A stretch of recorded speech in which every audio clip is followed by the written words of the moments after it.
Исами Саздуслар. Всем здравствуйте. Меня зовут Алсу. Вопрос. Как вы прочитаете данное слово на экране?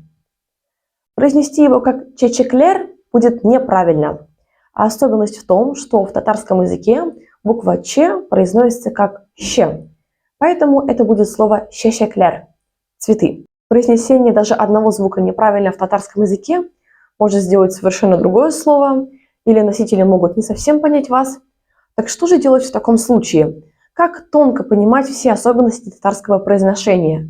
Как классно и здорово отработать эту тему, чтобы вы говорили на татарском языке без проблем? В таком случае в комментариях я оставлю ссылку на свое обучение. Сейчас доступен новый видеокурс «Секреты татарского произношения». Вы можете приобрести его и работать по нему самостоятельно. А всех желающих также приглашаю ко мне на обучение, на онлайн-уроки, на которых мы работаем по любым вашим необходимым темам. Всех жду!